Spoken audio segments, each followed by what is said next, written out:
Assalamualaikum and a very good day to everyone. My name is Nur Sazwani Farna. Today, I will be introducing the topic of water pollution.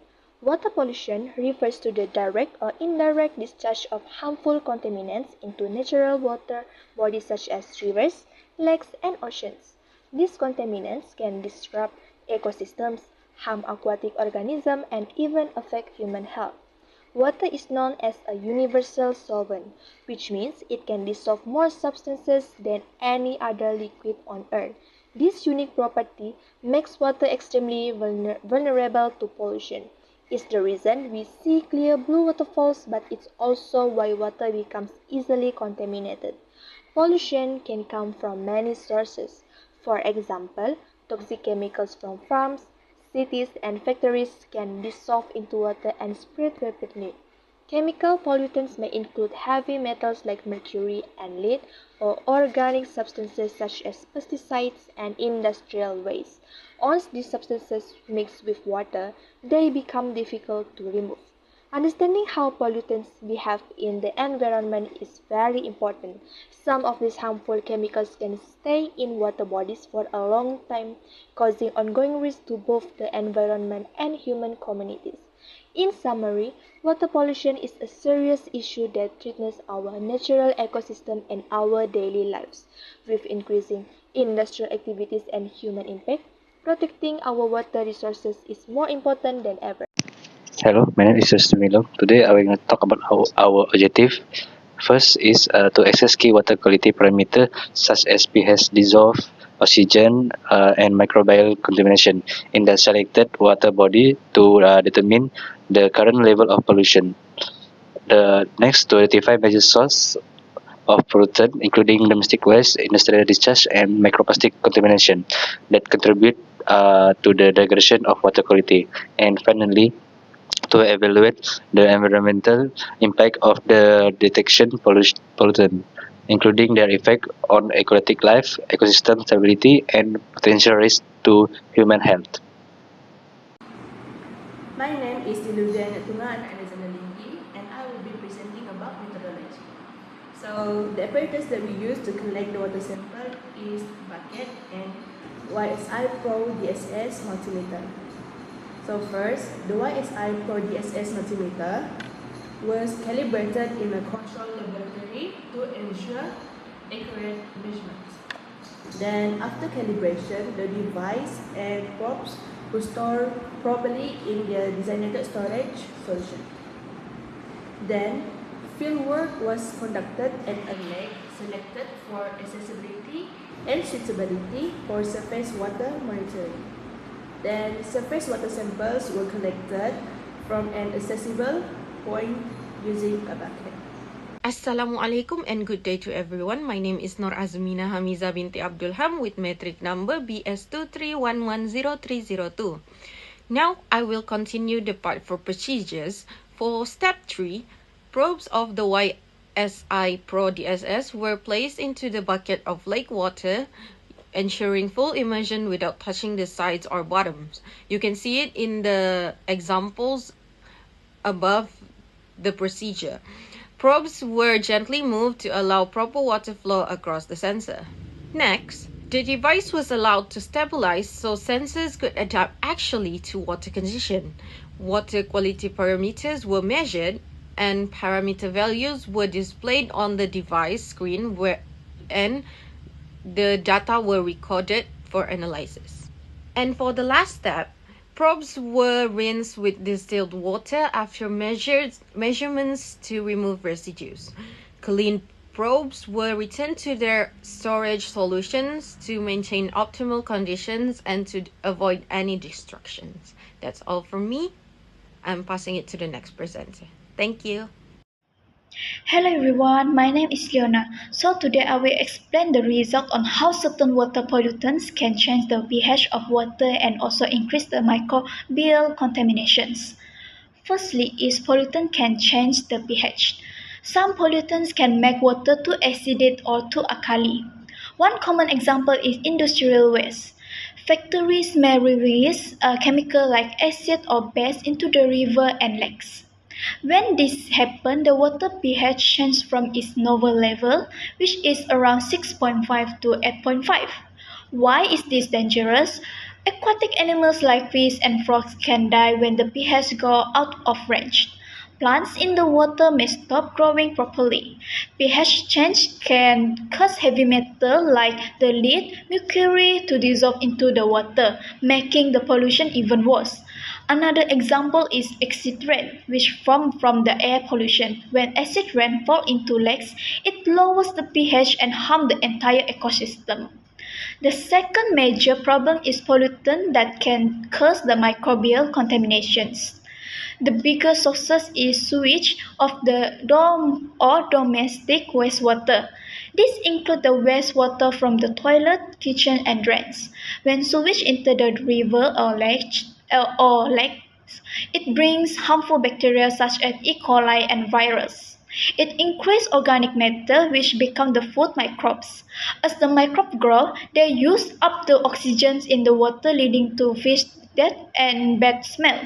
People who drink or use the contaminated water may suffer from diarrhea, cholera or other diseases.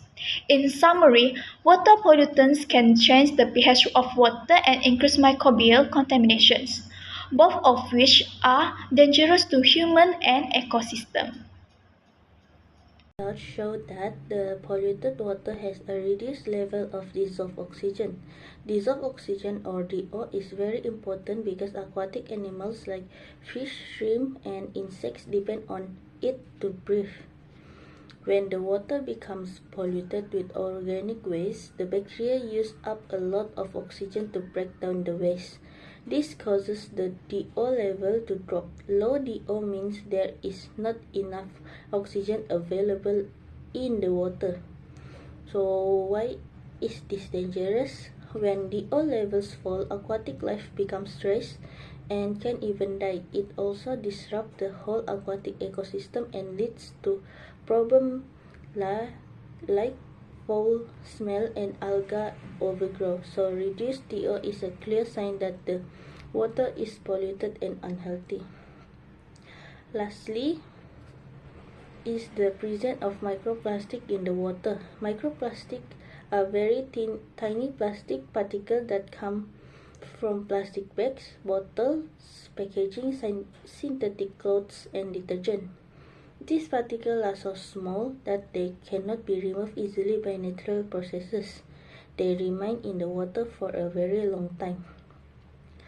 Why this is dangerous? Aquatic animals often eat this microplastic without knowing this can damage their digestive system and lead to health problems. Microplastic also absorb harmful chemicals when fish or shellfish consume them. The chemical enter the food chain and eventually reach human. This shows that microplastics are not only harmful to the environment but can also affect human health.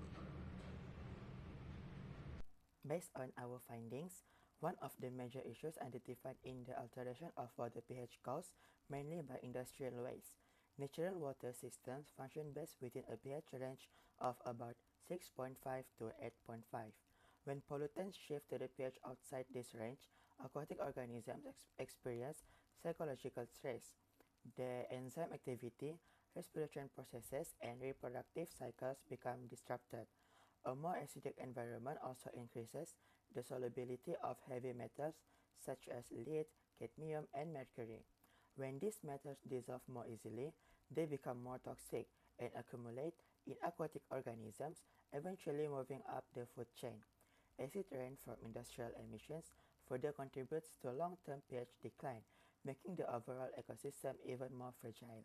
The second major issue in the results involves microbial contamination, mostly from sewage and domestic wastewater. Wastewater from toilets, kitchens, and drains introduces harmful bacteria, viruses, and protozoa into water bodies. This greatly increases the risk of waterborne diseases for both humans and animals. Domestic wastewater is also rich in organic matter. As microorganisms break this down, the biochemical oxygen demand rises. This reduces the amount of dissolved oxygen available for aquatic organisms, leading to fish kills and weakening of ecosystem. Over time, this process contributes to eutrophication, which further deteriorates of water quality.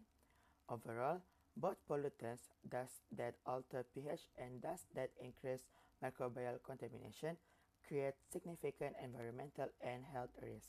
My name is Natalia Jiffin and I will be continuing the discussion for results 3 and 4. Here we can see the findings related to reduced dissolved oxygen, or DO. The sample shows a noticeable drop in DO levels, which indicates that the water is being affected by organic pollutants. When organic waste such as sewage or decaying plant matter enters the water, microorganisms start breaking down. During this process, they consume large amounts of oxygen, which leaves very little available for the fish or aquatic organisms in the water. Low DO is dangerous because it creates stress for aquatic life and can lead to reduced growth, weakened survival, and even mass fish deaths. Over time, these oxygen-poor conditions encourages the growth of anaerobic bacteria, which can produce harmful substances like ammonia and hydrogen sulfide. These chemicals further worsen the water quality and accelerates the ecosystem decline. This pattern matches what was explained by Sharma et al. 2017, who highlighted that polluted water bodies commonly show sharp declines in DO due to high biological and chemical oxygen demand. Overall, our result shows that sampled water is experiencing oxygen depletion and ecological imbalance. Next, we have results for the presence of microplastics. Microplastics are tiny plastic fragments that come from packaging, bottles, synthetic fabrics, and household detergents. These particles do not break down easily, so once they enter the water, they can remain for extremely long periods of time. The microplastics found in the sample indicates that the water source has been exposed to continuous plastic waste pollution. These plastics can be swallowed by small organisms such as planktons and fish, causing internal damage and blocking their digestive system. Microplastics are also known to attract toxic chemicals and heavy metals on their surfaces.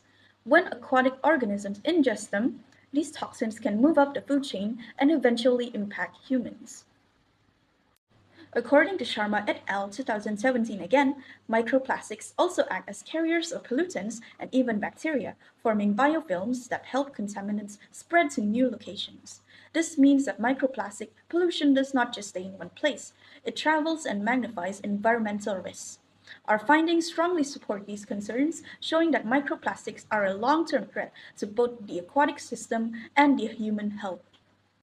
Hi everyone, my name is Muhammad Aziz bin Muhammad Atan. So I will talk about the conclusion.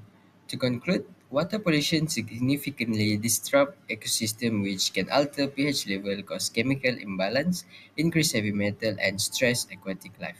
Meanwhile, sewage and wastewater introduce harmful microorganism and raise organic matter, which leading to higher BOD, low dissolved oxygen and eutrophication.